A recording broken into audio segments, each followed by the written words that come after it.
ರಾಜ್ಯಸಭೆ ಗೆಲ್ಲಲು ಮೂರೂ ಪಕ್ಷಗಳ ಸಮರಭ್ಯಾಸ ಹೇಗಿದೆ? ಸಿದ್ದು ಡಿಕೆಶಿಗೆ ಟಕ್ಕರ್ ಕೊಡಲು ದಳಪತಿ ರಣತಂತ್ರ ಏನು? ಆತ್ಮಸಾಕ್ಷಿ ವೋಟ್ ಏನಿದು ಕಾಂಗ್ರೆಸ್ ಮಾತಿನ ಸೀಕ್ರೆಟ್? ಚಡ್ಡಿ ಕಿಚ್ಚಿನ ವಿರುದ್ಧ ಕೇಸರಿ ಕಲಿಗಳು ಕೆಂಡಾಮಂಡಲವಾಗಿದ್ದು ಹೇಗಿತ್ತು? ಬಿಜೆಪಿ ಕಾಂಗ್ರೆಸ್ ನಡುವೆ ಪಠ್ಯಪುಸ್ತಕ ಫೈಟ್ ತಾರಕಕ್ಕೇರಿದ್ದು ಹೇಗೆ? ಮೇಲ್ಮನೆ ಮಹಾಯುದ್ಧ ಕಬಳಿಸಲು ಮೂರೂ ಪಕ್ಷಗಳು ರಣತಂತ್ರ ಹೆಣೆದಿದ್ದು ಹೇಗೆ? ಕೊನೆ ಕ್ಷಣದಲ್ಲಿ ಉಲ್ಟಾ ಆಗಲಿದ್ಯಾ ಸಿದ್ದು ಡಿಕೆಶಿ ಪ್ಲಾನ್? ರಾಜ್ಯಸಭೆ ಸಮರ ಗೆಲ್ಲಲು ದಳಪತಿಗಳು ದಾಳ ಉರುಳಿಸಿದ್ದು ಹೇಗೆ? ಇದೆಲ್ಲವನ್ನು ನೋಡೋಣ ರಾಜ್ಯಸಭೆ ಫೈಟ್ ನ್ಯೂಸ್ ಎಕ್ಸ್‌ಪ್ರೆಸ್‌ನಲ್ಲಿ.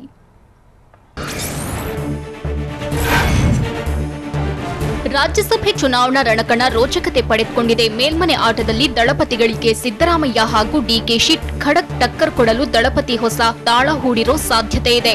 ರಾಜ್ಯಸಭೆ ಕಣದಲ್ಲಿ ಜೆಡಿಎಸ್ ಕೊನೆ ಕ್ಷಣದಲ್ಲಿ ಜೋಡೆತ್ತುಗಳ ಪ್ಲಾನ್ ಉಲ್ಟಾ ಮಾಡ್ತಾರಾ ಅನ್ನೋ ಕುತೂಹಲ ಹೆಚ್ಚಾಗಿದೆ. ಸೋಲೋ ಕ್ಷಣದಲ್ಲೂ ಗೆಲುವಿಗಾಗಿ ದಳಪತಿಗಳ ಕಸರತ್ತು ನಡೆಸುತ್ತಿದ್ದಾರೆ. ಜೂನ್ 10ರ ನಂತರ ಎಲ್ಲ ಗೊತ್ತಾಗುತ್ತೆ ಅಂತ ಮಾಜಿ ಸಿಎಂ ಎಚ್ಡಿಕೆ ನಿನ್ನೆ ಬಾಂಬ್ ಸಿಡಿಸಿದ್ರು. ಇತ್ತ ಜೂನ್ 10ರ ಒಳಗೆ ಲೆಕ್ಕಾಚಾರವನ್ನ ಉಲ್ಟಾ ಮಾಡ್ತಾರಾ ಎಚ್ಡಿಕೆ ಅನ್ನೋ ಮಾತುಗಳು ಕೇಳಿ ಬರ್ತಿದೆ.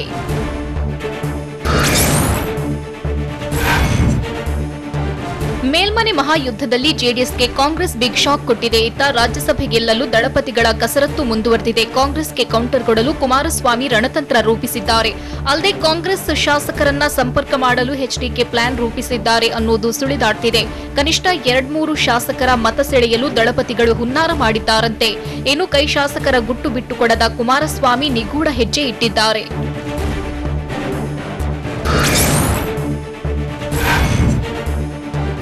ರಾಜ್ಯಸಭಾ ಚುನಾವಣಾ ಕಣ ರಂಗೇರಿದ್ರೆ ಮಾಜಿ ಸಿಎಂ ಎಚ್ಡಿಕೆ ಕೊನೆ ಕ್ಷಣದವರೆಗೂ ಹೋರಾಡಲು ಸ್ಕೆಚ್ ಹಾಕಿದ್ದಾರೆ. ತಮ್ಮ ಬತ್ತಳಿಕೆಯಲ್ಲಿರೋ ಹೊಸ ಬಾಣ ಪ್ರಯೋಗಿಸಲು ದಳಪತಿಗಳು ರಣತಂತ್ರ ರೂಪಿಸುತ್ತಿದ್ದಾರೆ. ಈಗಾಗಲೇ ನಮಗೆ ಆತ್ಮಸಾಕ್ಷಿ ಮತಗಳು ಬರುತ್ತೆ ಅಂತ ವಿಪಕ್ಷ ನಾಯಕ ಸಿದ್ದರಾಮಯ್ಯ ಬಾಂಬ್ ಸಿಡಿಸಿದ್ರು. ನಮಗೆ ಬರಬೇಕಿರೋ ಮತಗಳು ಬರುತ್ತೆ ಅಂತ ಹೇಳಿದ್ರು. ಇತ್ತ ಸಿದ್ದರಾಮಯ್ಯಗೆ ಕೌಂಟರ್ ನೀಡಿರೋ ಮಾಜಿ ಸಿಎಂ ಎಚ್ಡಿಕೆ ಸಿದ್ದರಾಮಯ್ಯ ಒಬ್ಬರಿಗೆ ಆತ್ಮಸಾಕ್ಷಿ ಮತಗಳು ಬರೋದಾ, ನಮಗೂ ಬರುತ್ತೆ ಅಂತ ಖಡಕ್ ಟಕ್ಕರ್ ಕೊಟ್ಟಿದ್ರು.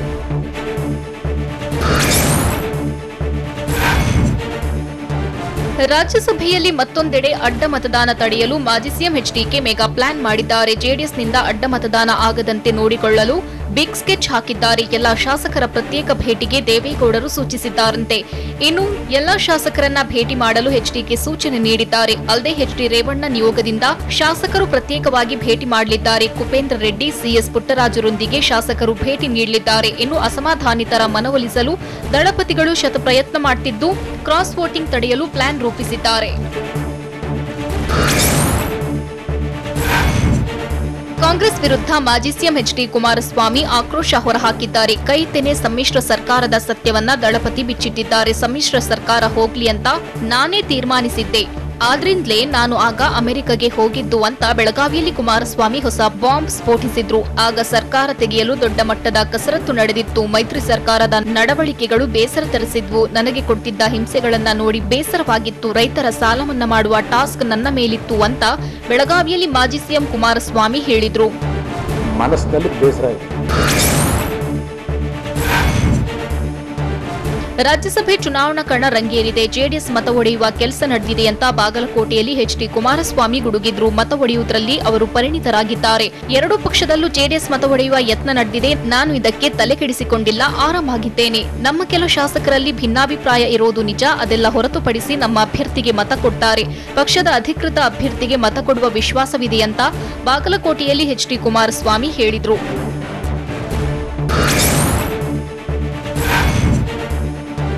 ರಾಜ್ಯಸಭೆ ಚುನಾವಣೆಯಲ್ಲಿ ಅಡ್ಡ ಮತದಾನ ಆಗೋ ಆತಂಕ ಇದೀಗ ಎಲ್ಲರಿಗೂ ಕಾಡ್ತಿದೆ. ಆತ್ಮಸಾಕ್ಷಿ ಮತವನ್ನ ಕೇಳಿದ್ದೇವೆ ಅಂತ ಬೆಂಗಳೂರಿನಲ್ಲಿ ಕೆಪಿಸಿಸಿ ಅಧ್ಯಕ್ಷ ಡಿಕೆ ಶಿವಕುಮಾರ್ ಹೇಳಿದ್ರು.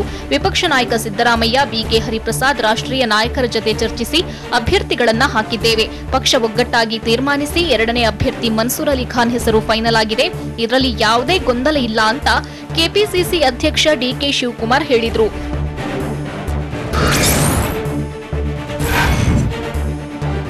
ರಾಜ್ಯಸಭೆ ಚುನಾವಣೆಯಲ್ಲಿ ಕಾಂಗ್ರೆಸ್ ಅಭ್ಯರ್ಥಿಗಳಿಗೆ ಆತ್ಮಸಾಕ್ಷಿಯ ಮತಗಳು ಬರಲಿವೆ ಅಂತ ಬೆಂಗಳೂರಲ್ಲಿ ಕೆಪಿಸಿಸಿ ಅಧ್ಯಕ್ಷ ಡಿಕೆ ಶಿವಕುಮಾರ್ ಹೇಳಿದ್ರು. ಜಾತ್ಯತೀತತೆ ಮೇಲೆ ನಂಬಿಕೆ ಇರುವವರು ಮತ ಹಾಕ್ತಾರೆ. ಯಾರ್ಯಾರು ಬೀದಿಲಿ ನಿಂತು ಸೀರೆ ಉಡ್ಲಿ ಎಂದು ಹೇಳಿದ್ದಾರೆ. ಅವರಿಗೆಲ್ಲ ಜೂನ್ 10ನೇ ತಾರೀಕು ಉತ್ತರ ಕೊಡ್ತೇವೆ. ಕಾಂಗ್ರೆಸ್ನ 2 ಅಭ್ಯರ್ಥಿಗಳು ಗೆಲ್ಲುವ ವಿಶ್ವಾಸವಿದೆ ಅಂತ ಬೆಂಗಳೂರಿನಲ್ಲಿ ಕೆಪಿಸಿಸಿ ಅಧ್ಯಕ್ಷ ಡಿಕೆ ಶಿವಕುಮಾರ್ ಕಾಂಗ್ರೆಸ್ಗೆ ಖಡಕ್ ಡಿಚ್ಚಿ ಕೊಟ್ರು.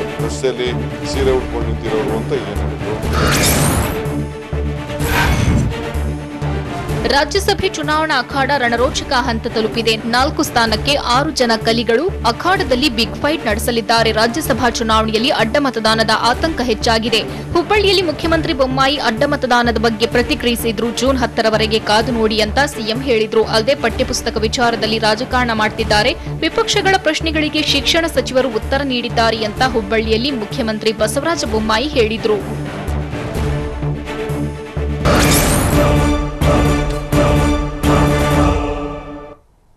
ಬಿಜೆಪಿ ಕಾಂಗ್ರೆಸ್ ನಡುವೆ ಚಡ್ಡಿ ಫೈಟ್ ತಾರಕಕ್ಕೇರಿದ್ದು ಹೇಗೆ? ಚಡ್ಡಿ ಸುಡ್ತೀವಿ ಎಂದ ಸಿದ್ದರಾಮಯ್ಯ ವಿರುದ್ಧ ಬಿಜೆಪಿ ಬೆಂಕಿ ಉಗುಳಿದ್ದು ಹೇಗಿತ್ತು? ಕಾಂಗ್ರೆಸ್ಗೆ ಕೇಸರಿ ಕಲಿಗಳು ಹಾಕಿರೋ ಸವಾಲು ಏನು? ಇದೆಲ್ಲವನ್ನು ನೋಡೋಣ ಚಡ್ಡಿ ಫೈಟ್ ನ್ಯೂಸ್ ಎಕ್ಸ್‌ಪ್ರೆಸ್‌ನಲ್ಲಿ.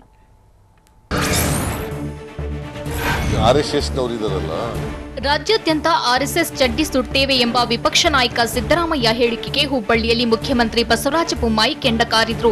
ಸಿದ್ದರಾಮಯ್ಯ ಆರ್ಎಸ್ಎಸ್ ಬಗ್ಗೆ ಅಪಪ್ರಚಾರವನ್ನ ಮಾಡ್ತಿದ್ದಾರೆ. ಹೀಗೆ ಮಾಡಿಯೇ ಎಲ್ಲೆಡೆ ಕಾಂಗ್ರೆಸ್ ಪಕ್ಷ ಅಧಿಕಾರವನ್ನ ಕಳೆದುಕೊಳ್ತಿದೆ.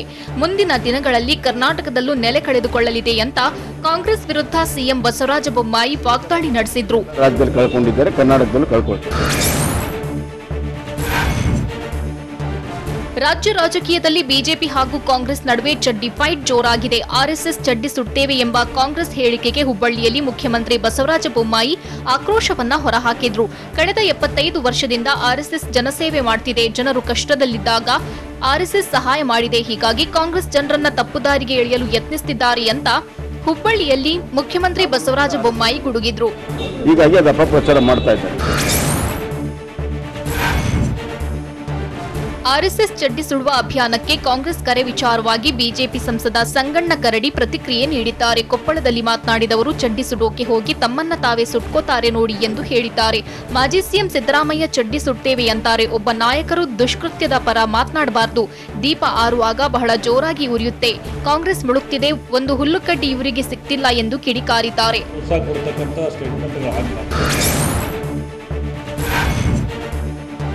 ಆರ್ಎಸ್ಎಸ್ ತಂಟೆಗೆ ಬಂದ್ರೆ ಹುಷಾರ್ ಅಂತ ಬೆಂಗಳೂರಲ್ಲಿ ಕಂದಾಯ ಸಚಿವ ಆರ್ ಅಶೋಕ್ ವಿಪಕ್ಷ ನಾಯಕ ಸಿದ್ದರಾಮಯ್ಯಗೆ ಎಚ್ಚರಿಕೆ ನೀಡಿದ್ದಾರೆ. ಈ ರೀತಿ ಸುಡೋರೆಲ್ಲ ಮನೆ ಸುಟ್ಕೊಂಡಿದ್ದಾರೆ. ಹನುಮಂತನ ಬಾಲಕ್ಕೆ ಬೆಂಕಿ ಬಿದ್ದು ಲಂಕೆಯೇ ಸುಟ್ಟೋಯ್ತು. ಆರ್ಎಸ್ಎಸ್ ಶಕ್ತಿ ಏನು ಎಂದು ಇಡೀ ಪ್ರಪಂಚಕ್ಕೆ ಗೊತ್ತು. ಪ್ಯಾಂಟು ಚಡ್ಡಿ ಸುಡುವುದನ್ನೆಲ್ಲ ಬಿಟ್ಟು ಬಿಡಿ ಎಂದು ಸಿದ್ದರಾಮಯ್ಯಗೆ ಕಿವಿ ಮಾತು ಹೇಳಿದ್ರು. ನೀವೇ ಬೆಂಕಿ ಇಟ್ಕೊಂಬೇಡಿ. ಆರ್ಎಸ್ಎಸ್ ತಂಟೆಗೆ ಬಂದ್ರೆ ನೀವು ಸುಟ್ಟು ಹೋಗ್ತೀರಿ ಅಂತ ಆರ್ ಅಶೋಕ್ ಎಚ್ಚರಿಕೆ ನೀಡಿದ್ದಾರೆ. ನೀವೇ ಬಾದಾಮಿ ಕ್ಷೇತ್ರದಲ್ಲಿ ಸ್ವಲ್ಪ ಅಂತರದಿಂದ ಗೆದ್ದಿದ್ದೀರಿ. ಈಗ ಆರ್ಎಸ್ಎಸ್ ಬಗ್ಗೆ ಟೀಕಿಸಿದ್ರೆ ಚುನಾವಣೆಯಲ್ಲಿ ಸೋಲ್ತೀರಿ. ಕೇವಲ ಸೋನಿಯಾ ಗಾಂಧಿಯನ್ನ ಮೆಚ್ಚಿಸೋದಕ್ಕೆ ಹೋಗಿ ಇದೆಲ್ಲ ಮಾಡಬೇಡಿ. ಚುನಾವಣೆಯಲ್ಲಿ ಸುಟ್ಟು ಹೋಗ್ತೀರಿ, ಹುಷಾರ್ ಅಂತ ವಿಪಕ್ಷ ನಾಯಕ ಸಿದ್ದರಾಮಯ್ಯಗೆ ಅಶೋಕ್ ವಾರ್ನಿಂಗ್ ಮಾಡಿದ್ರು.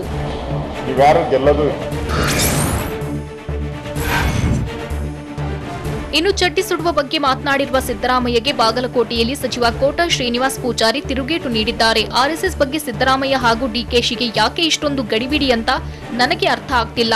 ನೆಹರು ಸಮಯದಲ್ಲಿ ಚೀನಾ ಭಾರತ ಯುದ್ಧ ಆದಾಗ ರಾಷ್ಟ್ರೀಯ ಸ್ವಯಂ ಸೇವಾ ಸಂಘಕ್ಕೆ ಪಥಸಂಚಲನಕ್ಕಾಗಿ ಆಹ್ವಾನ ಕೊಟ್ಟಿದ್ರು. ಅವರಿಗಿಂತ ಸಿದ್ದರಾಮಯ್ಯ ಡಿಕೆಶಿ ದೊಡ್ಡವರ ಅಂತ ಪ್ರಶ್ನೆ ಮಾಡಿದ್ದಾರೆ. ಇವರಿಗೆ ಆರ್ಎಸ್ಎಸ್ ಬಗ್ಗೆ ಗೊತ್ತಿಲ್ಲದೆ ಇದ್ರೆ ಇತಿಹಾಸವನ್ನ ಒಮ್ಮೆ ನೋಡ್ಲಿ ಎಂದಿದ್ದಾರೆ. ಲಾಭ ಆಗುತ್ತೆ ಅಂತ ಅನ್ಸುತ್ತೆ ಅವರಿಗೆ. ಆರ್ಎಸ್ಎಸ್ ಚಡ್ಡಿ ಸುಡ್ತೇವೆ ಎಂಬ ಕಾಂಗ್ರೆಸ್ ಹೇಳಿಕೆ ಬಿಜೆಪಿ ನಾಯಕರ ಕಣ್ಣು ಕೆಂಪಾಗುವಂತೆ ಮಾಡಿದೆ. ಮಾಜಿ ಸಿಎಂ ಸಿದ್ದರಾಮಯ್ಯಗೆ ರಾಜಕೀಯದ ತಿಕ್ಕಲು ಹಿಡಿದಿದೆ ಅಂತ ಬೆಂಗಳೂರಿನಲ್ಲಿ ಎಂಎಲ್ಸಿ ಛಲವಾದಿ ನಾರಾಯಣಸ್ವಾಮಿ ಆಕ್ರೋಶ ಹೊರಹಾಕಿದ್ರು. ಸಿದ್ದರಾಮಯ್ಯ ಅವರ ತಿಕ್ಕಲುತನಕ್ಕೆ ಚಿಕಿತ್ಸೆಯೇ ಇಲ್ಲವಾಗಿದೆ. ಅವರಿಗೆ ಬಜೆಟ್ನ ಅಂತರಾಳ ಮತ್ತು ಆರ್ಥಿಕ ಲೆಕ್ಕಾಚಾರ ಗೊತ್ತಿಲ್ಲ. ಅವರಿಗೆ ಚಡ್ಡಿ ಮಾತ್ರ ಗೊತ್ತಿದೆ, ಅದಕ್ಕೆ ಚಡ್ಡಿ ಸುಡ್ತೀವಿ ಅಂತಾರೆ. ಚಾಮುಂಡೇಶ್ವರಿ ಕ್ಷೇತ್ರದ ಜನ ಅವರ ಲುಂಗಿ ಚಡ್ಡಿ ಕಿತ್ತು ಕಳಿಸಿದ್ರು ಅಂತ ಸಿದ್ದರಾಮಯ್ಯ ಬಗ್ಗೆ ಛಲವಾದಿ ನಾರಾಯಣಸ್ವಾಮಿ ಲೇವಡಿ ಮಾಡಿದ್ರು. ಲುಂಗಿ ಪಂಚೆ ಒಂದೇ ಉಳಿದಿರೋದಲ್ಲಿ. ಆರ್ಎಸ್ಎಸ್ ಬಗ್ಗೆ ಮಾತನಾಡಿದ್ರೆ ಕಾಂಗ್ರೆಸ್ ಸರ್ವನಾಶ ಆಗುತ್ತೆ ಅಂತ ಕೊಪ್ಪಳ ಜಿಲ್ಲೆ ಗಂಗಾವತಿಯಲ್ಲಿ ಶಾಸಕ ಪರಣ್ಣ ಮುನವಳ್ಳಿ ಆಕ್ರೋಶ ಹೊರಹಾಕಿದ್ರು. ಈಗ 40 ಸಂಸದರಿದ್ದಾರೆ. ಆರ್ಎಸ್ಎಸ್ ಬಗ್ಗೆ ಮಾತಾಡ್ತಿದ್ರೆ 20 ಆಗ್ತಾರೆ. ಕೇಸರೀಕರಣ ಮಾಡದೆ ಮತ್ತೇನ್ ಮಾಡಬೇಕು? ನಮ್ಮದು ಹಿಂದೂ ರಾಷ್ಟ್ರ ಹಾಗೂ ಹಿಂದುತ್ವ ಕಾಪಾಡುವ ಕೆಲಸ ಮಾಡ್ತಿದ್ದಾರೆ ಅಂತ ಕೊಪ್ಪಳ ಜಿಲ್ಲೆ ಗಂಗಾವತಿಯಲ್ಲಿ ಶಾಸಕ ಪರಣ್ಣ ಮುನವಳ್ಳಿ ಹೇಳಿದ್ರು.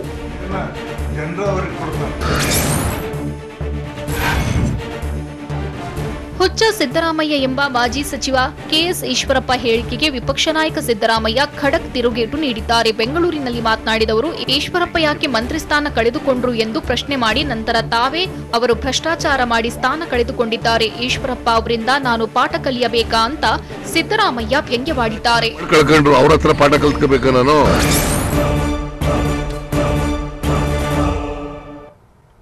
ಪಠ್ಯ ಪರಿಷ್ಕರಣೆ ಫೈಟ್ ಸ್ಫೋಟಗೊಂಡಿದ್ದು ಹೇಗೆ?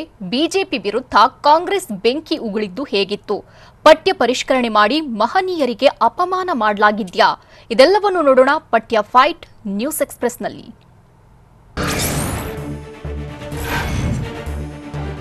ಕಾಂಗ್ರೆಸ್ ಹಾಗೂ ಬಿಜೆಪಿ ನಡುವೆ ಪಠ್ಯ ಪರಿಷ್ಕರಣೆ ಸಂಗ್ರಾಮ ತಾರಕಕ್ಕೇರಿದೆ. ಬಿಜೆಪಿಯವರಿಗೆ ಕೋಮುವಾದದ ನಶೆ ಏರಿದೆ ಅಂತ ಬೆಂಗಳೂರಿನಲ್ಲಿ ಸಿದ್ದರಾಮಯ್ಯ ಆಕ್ರೋಶ ಹೊರಹಾಕಿದ್ರು. ಅದಕ್ಕಾಗಿ ಬಿಜೆಪಿಯವರು ಈ ರೀತಿ ಆಡ್ತಿದ್ದಾರೆ. ಸರ್ಕಾರ ಮೊಂಡಾಟ ಮಾಡಿದ್ರೆ ಜನ ತಕ್ಕ ಪಾಠ ಕಲಿಸ್ತಾರೆ. ಮಕ್ಕಳಲ್ಲಿ ಜ್ಞಾನ ವಿಕಾಸ, ಮನೋವಿಜ್ಞಾನ ಬೆಳೆಸಬೇಕು. ಸ್ವಾತಂತ್ರ್ಯ ಹೋರಾಟಗಾರರ ಬಗ್ಗೆ ಶಾಲಾ ಮಕ್ಕಳಿಗೆ ತಿಳಿಸಬೇಕು. ಅದು ಬಿಟ್ರೆ ಹೆಡ್ಗೇವಾರ್ ಭಾಷಣದ ವಿಷಯ ಸೇರಿಸಿದ್ದಾರೆ. ಆರ್ಎಸ್ಎಸ್ನವರಿಗೆ ಮಾಡಿದ ಭಾಷಣ ಬೇಕಾ ಅಂತ ವಿಪಕ್ಷ ನಾಯಕ ಸಿದ್ದರಾಮಯ್ಯ ಕಿಡಿಕಾರಿದ್ರು.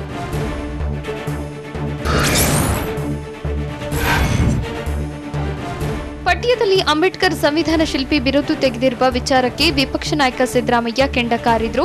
ಪಠ್ಯ ಪರಿಷ್ಕರಣೆ ಮಾಡಿರೋದನ್ನ ಸರ್ಕಾರ ಕೈಬಿಡಬೇಕು. ಹಳೆಯ ಪಠ್ಯ ಪುಸ್ತಕಗಳನ್ನ ರಾಜ್ಯ ಸರ್ಕಾರ ಮುಂದುವರಿಸಬೇಕು. ಹೊಸ ಕಮಿಟಿ ಮಾಡಿ ಅಗತ್ಯ ಇದ್ರೆ ಪಠ್ಯ ಪರಿಷ್ಕರಣೆ ಮಾಡಲಿ ಅಂತ ಬೆಂಗಳೂರಿನಲ್ಲಿ ವಿಪಕ್ಷ ನಾಯಕ ಸಿದ್ದರಾಮಯ್ಯ ಆಗ್ರಹಿಸಿದ್ರು.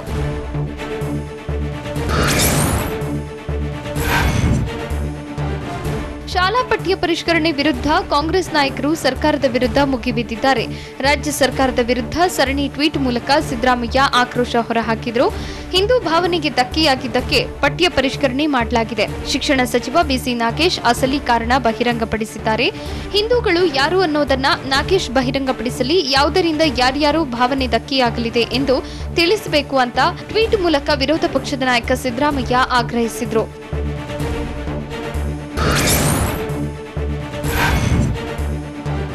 ಪಠ್ಯದಲ್ಲಿ ಮಹನೀಯರನ್ನ ಕಡೆಗಣಿಸಲಾಗಿದೆ ಅಂತ ಸರಣಿ ಟ್ವೀಟ್ ಮೂಲಕ ವಿಪಕ್ಷ ನಾಯಕ ಸಿದ್ದರಾಮಯ್ಯ ಬೆಂಕಿ ಉಗುಳಿದ್ರು. ಪರಿಷ್ಕೃತ ಪಠ್ಯದಲ್ಲಿ ಬಸವಣ್ಣ, ಬಿಆರ್ ಅಂಬೇಡ್ಕರ್, ಸಾವಿತ್ರಿಬಾಯಿ ಫುಲೆ, ನಾರಾಯಣ ಗುರು, ಕುವೆಂಪು ಸೇರಿ ಹಲವು ಮಹನೀಯರ ಕಡೆಗಣನೆ ಮಾಡಲಾಗಿದೆ. ಪಠ್ಯ ಪರಿಷ್ಕರಣಾ ಸಮಿತಿಯ ಕಿಡಿಗೇಡಿ ಅಧ್ಯಕ್ಷ ತುಚ್ಛೀಕರಿಸಿದ್ದಾರೆ. ಇದನ್ನ ಪ್ರತಿಭಟಿಸುತ್ತಿರುವವರು ಅನ್ಯ ಧರ್ಮೀಯರಲ್ಲ, ಹಿಂದೂಗಳೇ. ಪರಿಷ್ಕರಣಾ ಸಮಿತಿಯಲ್ಲಿ ದಲಿತ, ಒಬಿಸಿ ವಿದ್ವಾಂಸರಿಗೆ ಪ್ರಾತಿನಿಧ್ಯ ಇಲ್ಲ. ಶಿಕ್ಷಣ ಸಚಿವರು ಕಾಳಜಿ ತೋರ್ತಿದ್ದಾರೆ. ಹಿಂದೂಗಳ ವ್ಯಾಖ್ಯಾನದಲ್ಲಿ ದಲಿತರು, ಹಿಂದುಳಿದ ಸಮುದಾಯಗಳು ಸೇರುವುದಿಲ್ಲವೇ ಎಂದು ಸಿದ್ದರಾಮಯ್ಯ ಪ್ರಶ್ನೆ ಮಾಡಿದ್ದಾರೆ.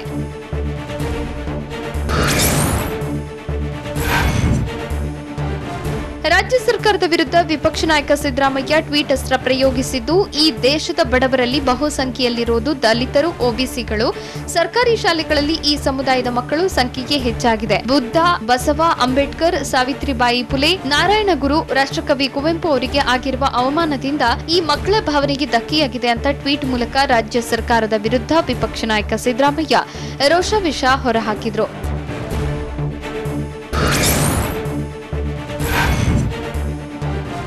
ನಮ್ಮ ಸಂವಿಧಾನ ರಚಿಸಿರೋದು ಒಬ್ಬ ಶ್ರೇಷ್ಠ ನಾಯಕ ಡಾಕ್ಟರ್ ಅಂಬೇಡ್ಕರ್ ಅಂತ ಬೆಂಗಳೂರಿನಲ್ಲಿ ಕೆಪಿಸಿಸಿ ಅಧ್ಯಕ್ಷ ಡಿಕೆ ಶಿವಕುಮಾರ್ ಹೇಳಿದ್ರು. ಈ ದೇಶ ಕಳೆದ 75 ವರ್ಷಗಳಿಂದ ಸಂವಿಧಾನ ಒಪ್ಪಿಕೊಂಡಿದ್ದೇವೆ. ಭಾರತದ ಸಂವಿಧಾನವನ್ನ ಬೇರೆ ಬೇರೆ ದೇಶದವರು ಮೆಚ್ಚಿದ್ದಾರೆ. 6ನೇ ತರಗತಿ ಪಠ್ಯದಲ್ಲಿ ನೀ ಹೋದ ಮರುದಿನ ಕವಿತೆ ತೆಗೆದಿದ್ದಾರೆ ಅಂತ ಡಿಕೆಶಿ ಕೆಂಡಕಾರಿದ್ರು. ಅಂಬೇಡ್ಕರ್ ಬಗ್ಗೆ ಚನ್ನಣ್ಣ ವಾಲೇಕಾರ್ ಬರೆದ ಕವಿತೆ ಕೈಬಿಟ್ಟಿದ್ದಾರೆ.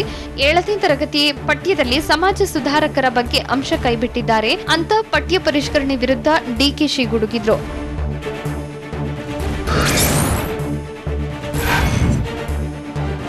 ಸಮಾಜ ವಿಜ್ಞಾನ ಪುಸ್ತಕದಲ್ಲಿದ್ದ ಅಂಬೇಡ್ಕರ್ ವಿಚಾರವನ್ನ ಕೈಬಿಟ್ಟಿದ್ದಾರೆ ಅಂತ ಬೆಂಗಳೂರಿನಲ್ಲಿ ಕೆಪಿಸಿಸಿ ಅಧ್ಯಕ್ಷ ಡಿಕೆ ಶಿವಕುಮಾರ್ ಆರೋಪಿಸಿದ್ರು.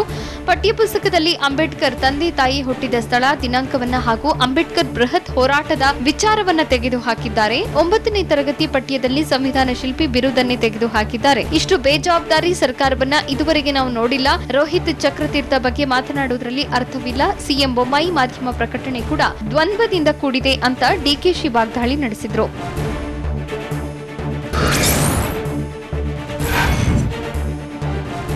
ಪಠ್ಯದಲ್ಲಿ ದಲಿತ ಸಾಹಿತಿಗಳನ್ನ ಕೈಬಿಟ್ಟಿರುವ ವಿಚಾರಕ್ಕೆ ಬೆಂಗಳೂರಿನಲ್ಲಿ ಕೈ ಶಾಸಕ ಪ್ರಿಯಾಂಕ್ ಖರ್ಗೆ ಕಿಡಿಕಾರಿದ್ರು. ವಿಶೇಷವಾಗಿ ತತ್ವಜ್ಞಾನಗಳನ್ನ ಬರಹಗಳನ್ನ ಕೈಬಿಟ್ಟಿದ್ದಾರೆ. ಪಠ್ಯದಲ್ಲಿ ಅಂಬೇಡ್ಕರ್ಗೂ ಅಪಮಾನವನ್ನ ಮಾಡಿದ್ದಾರೆ ಅಂತ ಬೆಂಗಳೂರಿನಲ್ಲಿ ಕೈ ಶಾಸಕ ಪ್ರಿಯಾಂಕ್ ಖರ್ಗೆ ಆಕ್ರೋಶ ಹೊರಹಾಕಿದ್ರು. ರಚನಾ ಸಮಿತಿ ಅಧ್ಯಕ್ಷರೆಂದು ಪುಸ್ತಕದಲ್ಲಿ ಸೇರಿಸಿದ್ದಾರೆ. ತಮ್ಮ ಸಿದ್ಧಾಂತಕ್ಕೆ ತಕ್ಕಂತೆ ಪುಸ್ತಕಗಳಲ್ಲಿ ಪಾಠವನ್ನ ಇಟ್ಟಿದ್ದಾರೆ. ಬೆಂಗಳೂರಿನಲ್ಲಿ ಕೈ ಶಾಸಕ ಪ್ರಿಯಾಂಕ್ ಖರ್ಗೆ ವಾಗ್ದಾಳಿ ನಡೆಸಿದ್ರು.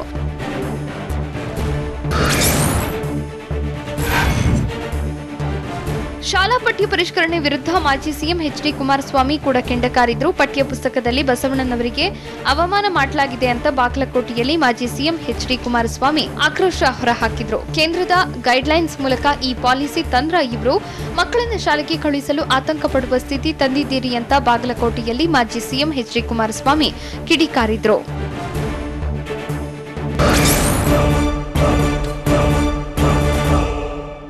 ಸರಣಿ ಅಪಘಾತಕ್ಕೆ ಕಾರುಗಳು ಜಖಂ ಆಗಿದ್ದು ಎಲ್ಲಿ? ಸಿದ್ದರಾಮಯ್ಯರಿಂದಲೇ ಕಾಂಗ್ರೆಸ್ ನೆಲಕಚ್ಚಿದೆ ಅಂತ ಗುಡುಗಿದ್ದು ಯಾರು? ನಾಳೆ ರಾಯಚೂರು ಬಂದ್ಗೆ ಕರೆ ನೀಡಿರೋದು ಯಾಕೆ? ಇದೆಲ್ಲವನ್ನು ನೋಡೋಣ ಸಮಗ್ರ ನ್ಯೂಸ್ ಎಕ್ಸ್‌ಪ್ರೆಸ್‌ನಲ್ಲಿ.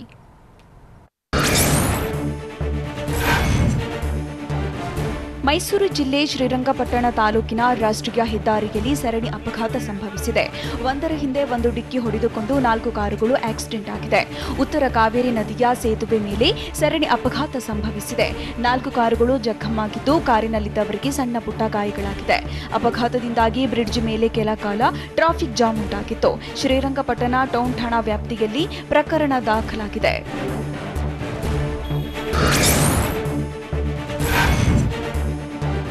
ನನಗೊಬ್ಬನಿಗೆ ಅಲ್ಲ, ಬಹಳ ಜನರಿಗೆ ಸಿದ್ದರಾಮಯ್ಯ ನಡವಳಿಕೆ ಬಗ್ಗೆ ಬಹಳಷ್ಟು ಜನರಿಗೆ ಅನುಭವ ಆಗಿದೆ ಅಂತ ಮಾಜಿ ಸಿಎಂ ಎಚ್ಡಿಕೆ ಹೇಳಿದ್ರು.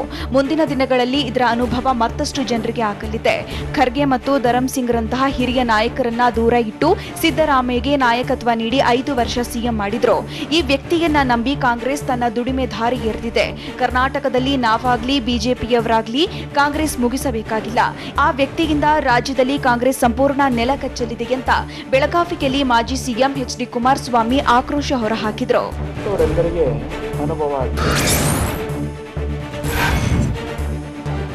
ರಾಯಚೂರಿನಲ್ಲಿ ಕಲುಷಿತ ನೀರು ಕುಡಿದು 2 ಸಾವನ್ನಪ್ಪಿರುವುದು ರಾಜ್ಯಾದ್ಯಂತ ಸದ್ದು ಮಾಡಿತ್ತು.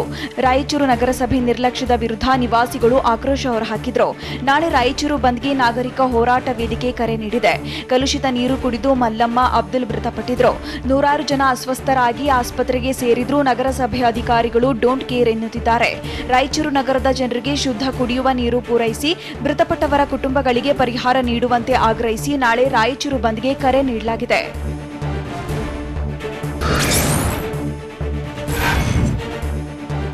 ಬೆಂಗಳೂರಿನಲ್ಲಿ ಮಧ್ಯಪ್ರದೇಶದ ಖತರ್ನಾಕ್ ಕಳ್ಳರ ಗ್ಯಾಂಗ್ ಬೀಡು ಬಿಟ್ಟಿರುವುದು ಬಟ ಬಯಲಾಗಿದೆ.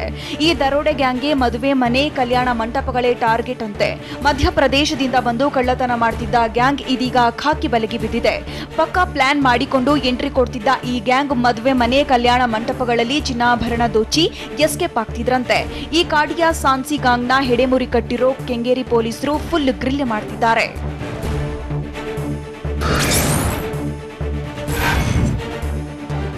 ಬೆಂಗಳೂರಿನಲ್ಲಿ ದರೋಡೆ ಮಾಡುತ್ತಿದ್ದ ಕಾಡಿಯ ಸ್ಯಾನ್ಸಿ ಗ್ಯಾಂಗ್ ಪ್ಲಾನ್ ರಣರೋಚಕವಾಗಿದೆ. ಮದುವೆ ಮನೆ, ಕಲ್ಯಾಣ ಮಂಟಪಗಳನ್ನೇ ಇವರು ಮೊದಲು ಟಾರ್ಗೆಟ್ ಮಾಡ್ತಿದ್ರು. ವರ ಮತ್ತು ವಧುವಿನ ರೂಮ್ ಬಳಿಯಲ್ಲಿ ಸುತ್ತಾಡಿ ಕ್ಷಣದಲ್ಲೇ ಕಳ್ಳತನ ಮಾಡ್ತಿದ್ರು. ಸಪ್ತಪದಿ ವೇಳೆ ಕಳ್ಳತನ ಮಾಡೋದ್ರಲ್ಲಿ ಇವರು ಪಕ್ಕಾ ಎಕ್ಸ್ಪರ್ಟ್ ಆಗಿದ್ರಂತೆ.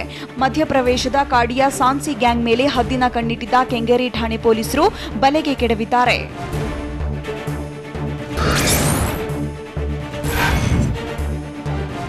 ರಾಜಧಾನಿ ಬೆಂಗಳೂರಿನಲ್ಲಿ ಲಾಕ್ ಆಗಿರೋ ಖತರ್ನಾಕ್ ಕಾಡಿಯ ಸಾನ್ಸಿ ದರೋಡೆ ಗ್ಯಾಂಗ್ ಕರಾಳ ಮುಖ ಬಗೆದಷ್ಟು ಬಯಲಾಗ್ತಿದೆ.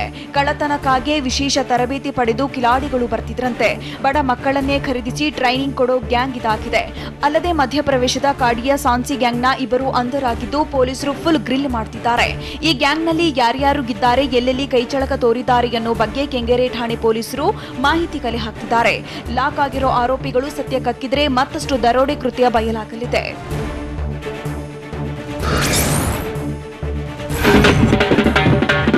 ಕೋಲಾರ ಕೋಲಾರ ಜಿಲ್ಲೆಯ ಮಾಲೂರು ಪಟ್ಟಣದಲ್ಲಿ ನಡೆದ ಶ್ರೀರಾಮ ಶೋಭಾಯಾತ್ರೆಯಲ್ಲಿ ಹಲವು ಬಿಜೆಪಿ ಮುಖಂಡರು ಭಾಗಿಯಾಗಿದ್ದರು.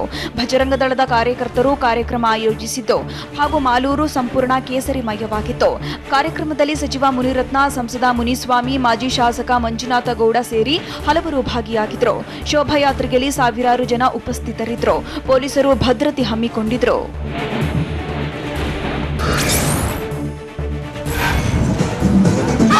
ಬೆಂಗಳೂರಿನಲ್ಲಿ ಸುದೀಪ್ ನಟನೆಯ ವಿಕ್ರಾಂತ್ ರೋಣ ಸಿನಿಮಾದ ಸಾಂಗ್ಗೆ ಚಿಣ್ಣರು ಭರ್ಜರಿ ಸ್ಟೆಪ್ ಹಾಕಿದ್ದಾರೆ. ಯಕ್ಕಸಕ್ಕ ಸಾಂಗ್ಗೆ ಚಿಣ್ಣರ ಮಸ್ತ್ ಸ್ಟೆಪ್ ಹಾಕಿದ್ರು. ರಾರ ರಕ್ಕಮ್ಮ ಅಂತ ಭರ್ಜರಿ ಡ್ಯಾನ್ಸ್ ಮಾಡಿದ್ರು.